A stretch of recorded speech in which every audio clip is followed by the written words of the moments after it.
An NHL insider has proposed a wild trade for the Montreal Canadiens that sees them receive the St. Louis Blues #1 prospect. We're going to get into all of that. Plus, we have a new prospect ranking coming out from Marc Dumont as he goes into his top 10 Habs prospects, and there's some interesting things we want to discuss. And finally, a player has officially left the Montreal Canadiens organization, according to one source. We're going to get into all that coming up on this episode of Habs Digest, and we're going to start right away, Jesse, with the loss of one of the most prized collections in all of hockey, the Pitlick collection for Montreal. Unfortunately, it is no more. No more Rem, no more Tyler, and as of today, no more Rhett Pitlick. As, the guy who had 36 points in 39 games is officially gone. Now, I saw this originally on habsworld.net, and I'm going to show the quote here directly. And he basically said, Brian LaRose, the author, and I'll link it down below. I can't pinpoint exactly when Pitlick came off Montreal's list. He was there in early July despite not being in training camp and wasn't on it today when I looked again. So it happened sometime in that 4-week stretch. Went on to say a year ago, it looked like Pitlick was trending towards not being signed, but his strong season last year going to put him on the radar. Instead, it looks like he'll be going elsewhere if he's able to land an NHL contract. And he can sign in August, Jesse, if he wants to. And that's the thing, there's some weird rules with when you're drafted and when you become a college student and all this weird stuff that I don't really understand in the CBA. It's outlined in the article if you want to go for it. But he's one of these guys that, again, an overager in college, probably never going to make a huge impact at the NHL level. But those kind of numbers, 19 goals in 39 games in his final season there at U in Minnesota, I thought he'd be at least something decent for Laval, but it seems like, no, he's not meant to be.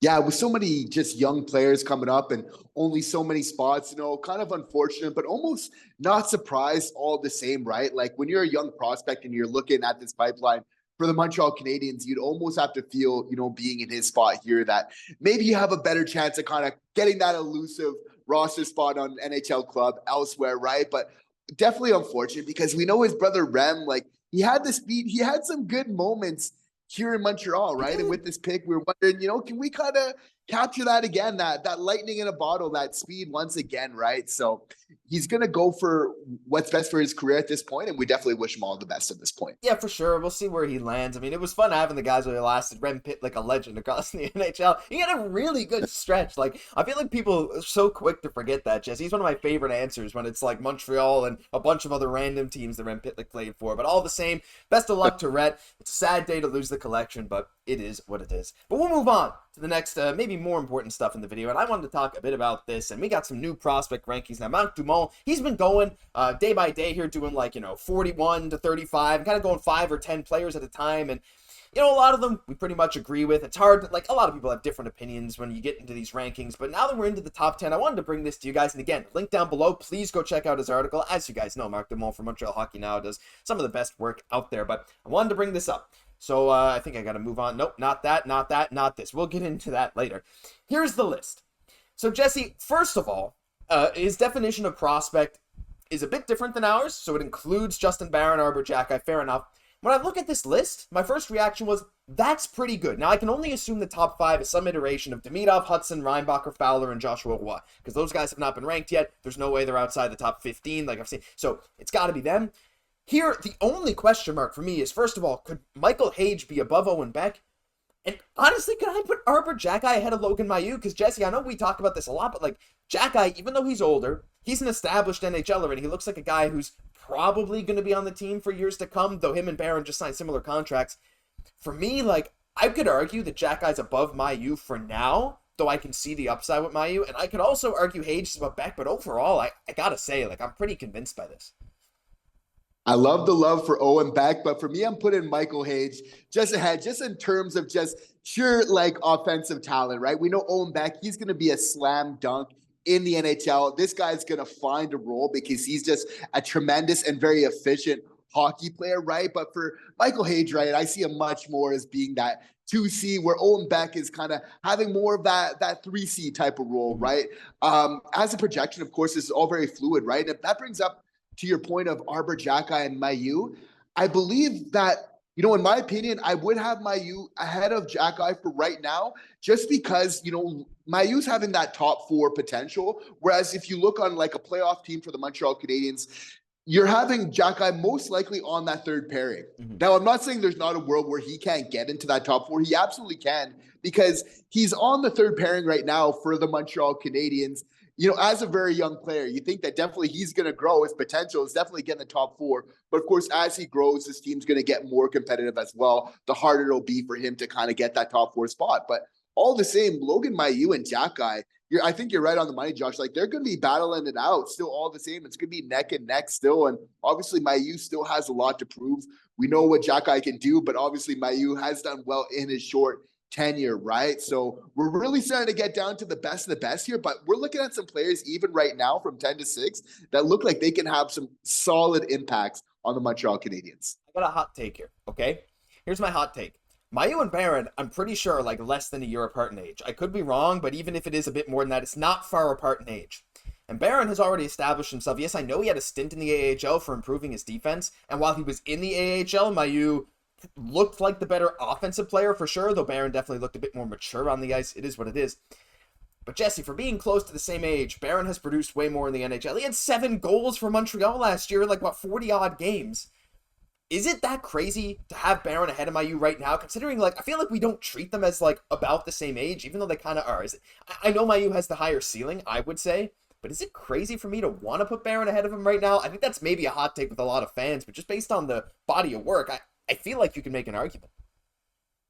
It's a hot take. I would have Logan still ahead of Barron there, but again, Justin Barron, those 7 goals, if he would have not lost time for injury last year, that's prorated to 12 goals over the season, which actually would have been more than Mike Matheson, right? So he would have been the leading goal scorer for the Montreal Canadiens. That's obviously on the premise that he was able to play the entire season, but we know when he's there with the Habs, he can play, right? And I think that this year is going to be a big one with him. He's going to have the pressure. How will he handle it? That'll be the big thing. He seems like a confident guy. He might come out this season and play really, really good, because we're still talking about some young players. Just for Logan Mailloux, obviously they're both guys. They have a lot of the same issues where they focus a little bit more on the offensive side. And sometimes, the defensive game, part of the game kind of suffers. It's going to be who can round out their game the best, out of them two, right? Mailloux has a little bit of an advantage in the size, but yes. I think the first of them two to really kind of round out their game, just to have a little bit more of that complete NHL level type of play to them, I think is going to be the determining factor here. I think you're absolutely bang on the money. It's going to be a really interesting race between these guys, because maybe I'm starting to become a little higher on Barron than I thought, Jesse. I don't know. I know he didn't look amazing. A lot of people wanted to send him down, but that guy got talent, so I will just have to wait and see. Let me know what you think of my hot take and this whole ranking down below. We'd love to hear from you. Final thing, I want to get into this. This is, I would love this. First of all, Jesse, I know both of our reactions when we heard this trade proposal from none other than Pierre McGuire on the Sick podcast recently, we were both kind of like, whoa, this is never going to happen. But at the same time, it's maybe not that crazy. I'll just get into exactly what he proposed right here. So he basically said, oh, no, not that. Where is it? There it is. He said, he was proposed, Montreal, they were talking about, I think a fan wrote in with a question, talking about trading Mailloux and how Montreal has this surplus of defensemen, and now with Torrey Krug being injured, potentially out for the season for the Blues, and them having a lot of veteran D-men, Montreal's in a perfect position to trade a young defenseman there. And in response, McGuire said, I'll tell you what I'd do if I was Montreal. I'd trade one of my defensemen. I'd want one thing back. I'd want Jimmy Snuggerud. I only want one thing. That's what I want.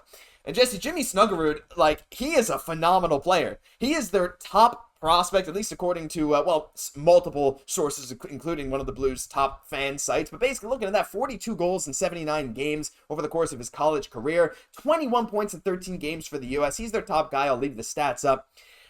He's a 20-year-old winger. He's actually going back to the University of Minnesota this year, I believe.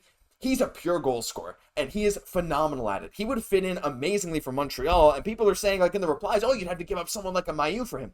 I actually think it would take a lot more, and I'm not convinced St. Louis would move him, but if St. Louis feels like whether it's Mailloux or maybe another high-end Montreal defensive prospect fits, they could do it, but all in all, I'm not sold, because I think the Blues would start at someone like a Reinbacher, and I just don't think Montreal is going to touch this. Or even a Hudson, right? Yeah. But they can't have him. That's for sure, right? But at the same time, it's we know we got Reinbacher coming up, but he's not here yet. Barron's still a wild card. We know that David Savard's going to be gone soon. It's do we want to kind of deal a right D, which we know is so important to Kent Hughes, right? I know this trade obviously on paper, it looks, you know, makes a lot of sense, right? Definitely for sure. An amazing top 6 edition there. I'm still of the believer maybe we could use a little bit more vet presence in that top 6, ideally. All the same, right? You have to feel like this is a very good move for the Habs, you know, but you have to feel the fact that the Blues don't have a ton of prospects right now is what would maybe kind of make them want to kind of hold back from doing this trade, or kind of go after one of our top, you know, defenders even more. You have to feel like the Vultures are going to start circling, though, as they know we got this young crop of defensemen, and we probably won't be able to use all of them. No, you're bang on, right? Like, and look at all the guys we have. We have guys like Mailloux, we have Hudson, we have Reinbacher, we have even guys like Engstrom, we got Barron, we got Xhekaj, right? Eventually, some of these guys have to go. The problem is when you keep these guys for too long, Jesse, they start to lose value because teams are just going to say, well, you can't keep them forever. I'm not paying a king's ransom. You're going to have to get rid of them. So we'll see where it goes, but you're very right. Objectively, fit-wise, St. Louis could use some young defensemen. Montreal could use a young, talented winger. I just think the prospect level is a bit too different for the Habs to be comfortable trading the player that the Blues would probably ask for Jimmy Snuggerud. But let us know down below what you think. I mean, I know we would love Jimmy Snuggerud, but I'd love to know what you guys think down below. Would you trade Mailloux for him? I think we would, but would you take that step up and move someone like a Reinbacher or Hudson? For me, I think it's a hard no, but anyway, there's a lot of potential stuff in here, but that'll do it for this episode of Habs Digest. If you enjoyed, leave a like, comment, subscribe to the channel. Thank you all for watching so much and helping us push towards 15,000 subscribers. We really appreciate it. I'm Josh Gosse, my co-host, Jesse Poirier. We'll catch you in the next one.